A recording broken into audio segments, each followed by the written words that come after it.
had a massive tree limb fall down in my yard last week. Came down directly between my garage and my house. Zero damage to either one. So my husband and I are standing in the same driveway. We're looking at the same tree, and we had two very completely different experiences. He's freaking out that the tree fell. I'm literally thanking God. I'm celebrating that it missed both structures. Same event, same exact yard, same limb, two entirely different realities happening in two nervous systems standing a foot apart. Okay. That is perspective. It is the only thing in your entire life that nobody can take from you. Sure, people can take your money, they can take your fucking job, they can take your relationship, they could take your health, they could take your plans.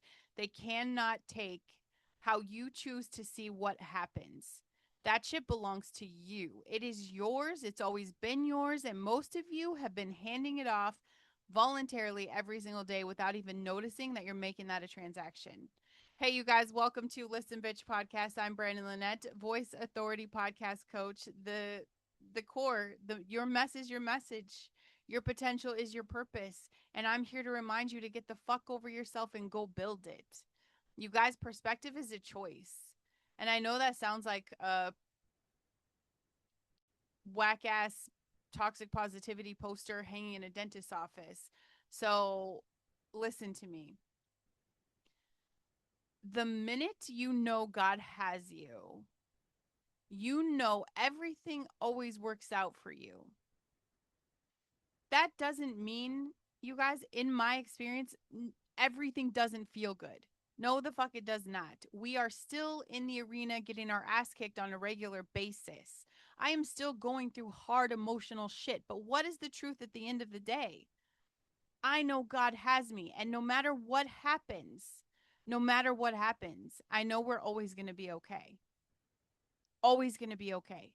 And that knowing changes what you see when shit happens, like a tree limb falling between your house and your garage. And what you see determines what you find. It's going to determine what magnetizes to you. It's going to determine what you calibrate to. And ultimately, it determines who the fuck you become.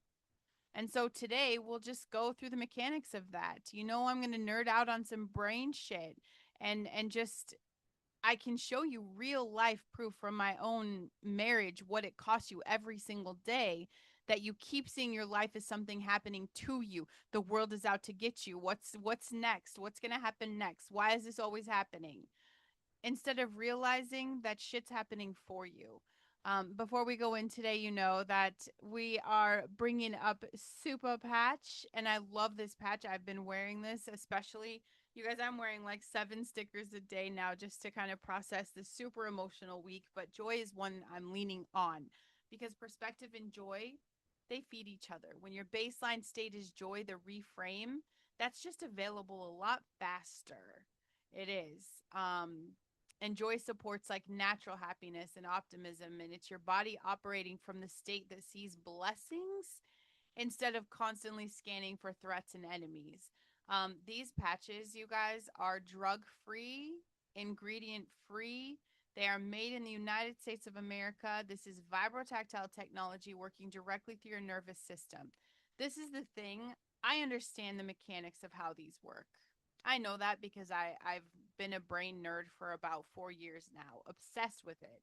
So I know how the fuck these work. And my thing is like, I wouldn't care even if I didn't. I just know that when I put it on, even my husband, he has AS, um, hasn't had a flare up in forever because he has the patches. He hasn't been wearing them regularly and he just had a flare up. And guess what? He puts the patches on and it's done. And if you guys know what AS is, it's like a debilitating, your back is like calcifying, it's hardening, your spine is hardening. This like stops it in its tracks. So it's one of those like you don't have to understand the mechanics of how it works. You can, but it doesn't change the fact that they're really fucking effective. So the link is in my show notes always, you guys. So, all right, the tree story, you guys. Big storm. This isn't the first time. I think I told you guys about the one that actually fell on our house, okay? This was the same experience. Like this huge tree falls on our house, zero damage, you guys. It was an inconvenience. We had to have someone come cut it because it was like half broken off, half whatever. And so you can imagine my husband's focus is on shit. We have to call someone. We have to clean this up. We have to get this, we have to pay for this. And I'm just like, I can't believe it didn't crush the back of our house. I cannot believe that. Thank you, God, for protecting us. Nobody got hurt. I mean, I'm standing right in the kitchen when this happens. I could have been sitting in my office and it could have crushed the house because it's right over my office. Same thing. A month later, big storm, huge limb comes down. And I mean, this thing is huge. If you guys don't know anything about Michigan, because I'm from Colorado, so it's kind of a desert, right? We have huge mountains, but our trees are tiny. Like Colorado trees are like baby trees. So when I came here, the trees in Michigan are like mountains. But this branch, this limb that came down is like the size of a Colorado tree. I mean, it's huge. It's the kind that would have gone through the roof like it was paper, truly. But it landed in the one strip of ground between our garage and our house. If it had fallen 4 feet in either direction, we would have been filing an insurance claim and living in a construction zone for months, okay, which is traumatizing because my dogs want to kill everybody. What would I do with my dogs at that time? So I'm thinking of this stuff. I'm like, thank you, God. And when my husband sees it, he just goes into the spiral. The tree fell. Look at the size of it. What if it hit the house? We need to get other limbs checked. The whole tree might be compromised. Like, what else is about to fall? And I walk out, I see the same thing, and I'm like, just happy. I'm like, thank you, God. It missed. It missed the house. It missed the garage. A limb that size falls out of the sky and it threads the needle between the two most expensive things we own, and it touched neither side. That is not a disaster. That is a miracle. So, same event, same limb, same driveway. His nervous system is like threat detection, and mine is like, this is a gift. And this is the thing, like, we're both right about the facts, right? The limb did fall, it did miss. Both of those things are true. The facts did not determine our experience. It's the perspective that did. And I watch, like, I love my husband with my whole life, but I watch this and I can't force him to change, right? I can love and support him where he's at. That's our job. And I watch what the perspective costs him. I am telling you, believing that everything is happening to you is exhausting. I watch it in him. It is a toll on him. When your default lens is threat, like you're constantly living braced, you recover slower. You miss the blessing and the gifts that are right in front of you because you're so busy just auditing danger. That lens keeps you a perpetual victim in a life that is so full of near misses and open doors and gifts that you never count. You don't see them because you're just like, the world is out to get me. And I watch how heavy it is on him, on his physical body, on his mental body, on all of those things. And I'm like, flip the switch. Your brain has a filter. You guys, I've talked about this before, the reticular activating system. The its job is to decide what gets through to your conscious attention, because there is far more information coming at you every second than your brain can truly process. So like, this system is filtering it, and it filters based on what you train your brain to look for. Buy a white Jeep, and suddenly white Jeeps are everywhere. But they were always there. It's just that your filter changed. And that's what happens under perspective. That's the mechanism under perspective. And that's why perspective isn't just that bullshit toxic positive thinking. It's a calibration instruction to your brain. When your dominant question is what could go wrong, the filter surfaces threats. Every ambiguous event gets read as danger. Every neutral face looks like judgment. Every setback confirms the story. The brain's not lying to you. It's delivering exactly what the fuck you asked for. When your dominant frame is everything works out for me. And that's my core. That's it. Everything works out for me. Everything works out for me. I'm safe. I'm loved. I'm chosen. Everything works out for me. My filter recalibrates. And now, when you have something like the near miss, it registers as a near miss instead of a scare. The opportunity in the hard weeks, that starts to become visible. The person who could change everything shows up in your inbox and you actually notice because your filter was set up to look for it. Your nervous system follows the filter. A threat calibrated brain keeps the body in that low grade sympathetic activation. That means your cortisol's dripping. Your muscles are braced constantly. Your sleep is shallow. And that's the toll I watch perspective take on people that I love. A blessing calibrated brain lets the nervous system settle into the state where like recovery, creativity, and connection actually happen. Had I not had this perspective, my son is 5 days into boot camp. He just met his platoon today. Um, all of that, if I struggled with my perspective and I was thinking, why is this happening to me? That's my baby. Well, first of all, it truly, come on. If I had that victim mentality, if I had that state of the world was out to get me instead of like, what can I learn from this? I'm praying about it. I'm like, how can I grow from this? My son's going to be different. How can I be better on the other side of this? How can I grow with him? He has inspired me to grow too. So I'm doing some extra hard shit I've never done before. I've made myself uncomfortable this week. I'm doing shit that wasn't doing. Playing small in places now I'm starting to show up in a big way. But the thing is, if I had that victim mentality, I would not be able to be recording podcasts. I wouldn't have the creativity. I'm editing a book this week, a book that I wrote months ago that's just been sitting on my hard drive. I actually went and printed it and I'm editing it. That's it's that I couldn't do any of that if I was still in that fight or flight. If I had the cortisol poisoning, I'd be frozen. I'd be on the couch crying. I wouldn't be able to connect. I wouldn't be able to have my interview show. And I've had some great connections this week. I can show up completely because I think this is a gift for all of us. I see the gift on the other side. And if you follow me on Facebook, you're like, bitch, you were just crying about a Walmart order yesterday. Yeah, I still have the big feelings, you guys. Just because I have the perspective doesn't mean that shit doesn't hurt me. It doesn't mean this stuff isn't hard. It doesn't mean that I'm not being stretched and pulled. But the great thing, you guys, no matter how your brain is wired in this moment, neuroplasticity means that the calibration is trainable. You can rewire all of this. Every time you catch the victim read and you choose the other lens, and I mean, do it out loud if you have to, call yourself out, you're going to strengthen the new pathway. And so the reframe becomes faster and eventually it becomes the default. I promise you, I did not wake up wired like this.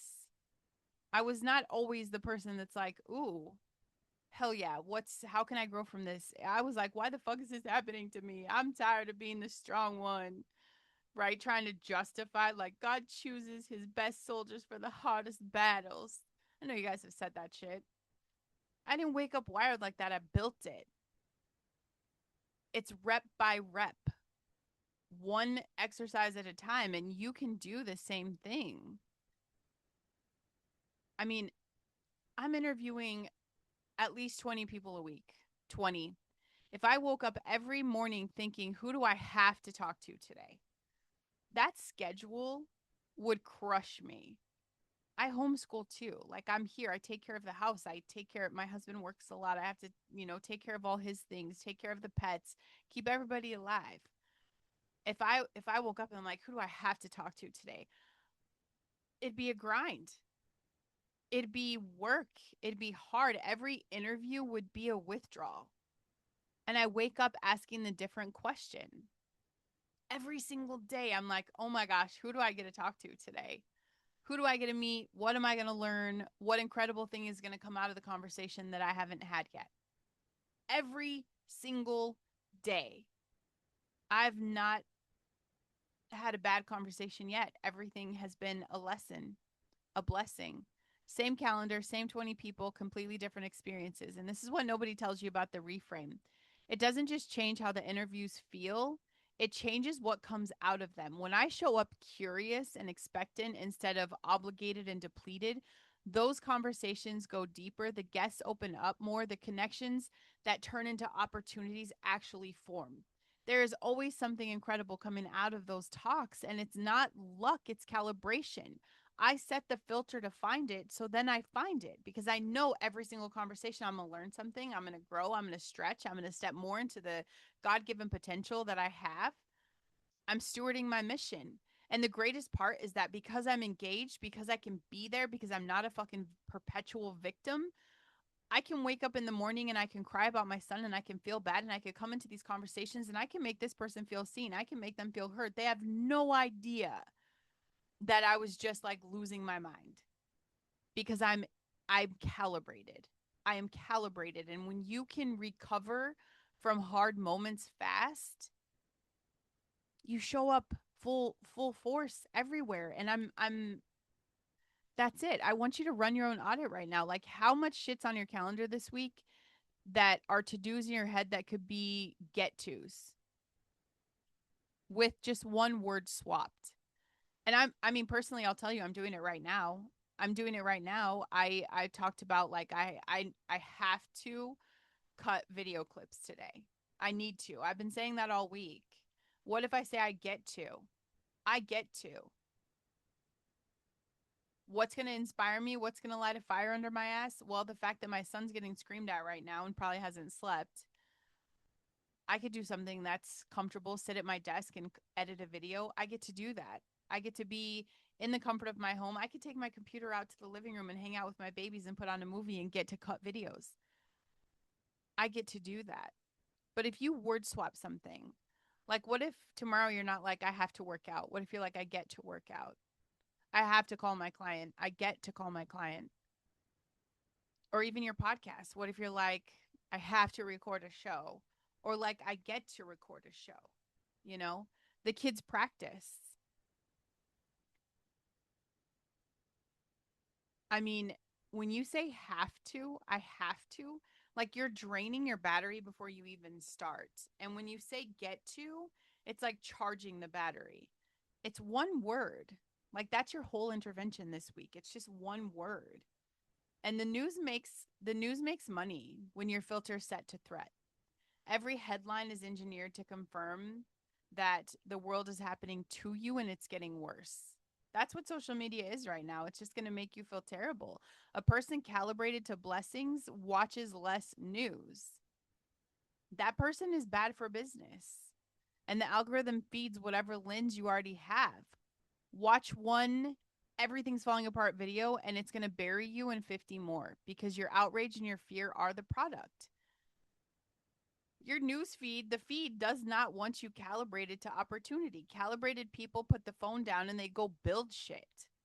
You think that's what the algorithm wants? No, babe.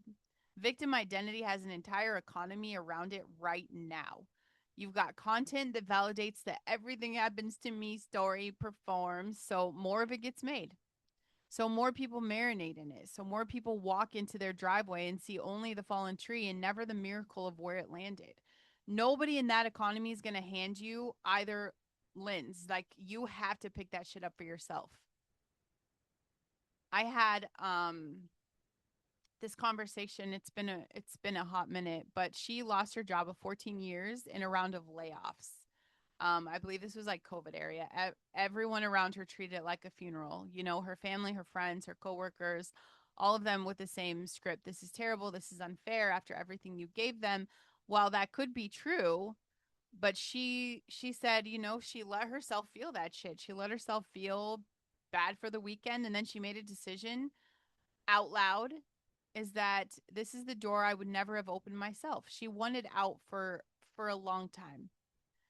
She knew at her core she was built for something else and she was staying because that paycheck was safe, right? Leaving is scary.